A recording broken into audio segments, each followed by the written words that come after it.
আসসালামু আলাইকুম, সবাইকে ওয়েলকাম করছি আমার আনাদার ভ্লগে। আশা করছি সবাই ভালো আছেন। আলহামদুলিল্লাহ, আম অলসো গুড।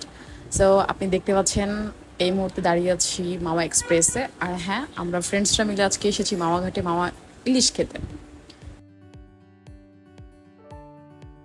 সো দেখতে পাচ্ছেন সবকিছু রেডি, এখন শুধু ফ্রাই করার অপেক্ষায়।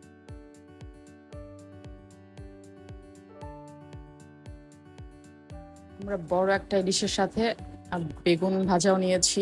বেগুন ভাজা খেতে মজা লাগে ইলিশের সাথে।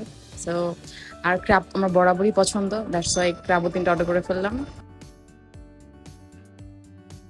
মামাতে এসে ইলিশ ভাজা নিজের হাতে, তাও আবার ও জাস্ট ভাবা যায়। সো আমি একটু ট্রাই করছিলাম, উল্টায় পাল্টায় দিচ্ছিলাম।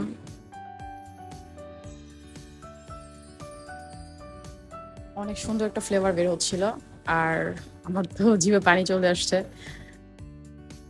দেন অলমোস্ট ডান আমাদের ফ্রাই। এখানে ক্র্যাব হচ্ছে, আর সবাই অপেক্ষায় আছি কখন ডান হবে। সবাই অনেক ক্ষুধার্ত ছিলাম। দেন আমি আমার মতো করে প্লেটে সুন্দর করে সাজাই নিচ্ছিলাম। ডেকোরেশন করতে আমার ভালো লাগে, বরাবরের মতো আমি আবার ডেকোরেশন সুন্দর করে করে নিলাম। দেখতে পাচ্ছেন কত সুইট লাগছে। যে কোনো খাবারের হচ্ছে ডেকোরেশনটা মেন, গ্যাস। আর আমি খাবার স্টার্ট করে দিয়েছি, সবাই আমাকে নিয়ে অনেক কথা বলছিল, স্পেশালি রোমান। রোমান অনেক। দেন গল্প করতে করতে আমরা খেয়ে নিলাম খুব মজা করে, তৃপ্তি করে। এত ভালো লাগে আমার মাওয়া ঘাটের ইলিশ। দেন সবাই চলে গেছে, বাট স্টিল আমি খেতে আছি, বিকজ বুঝতে পারতেছি আমি মাথাটা নিয়েছি, সো মাথা খেতে সময় লাগে।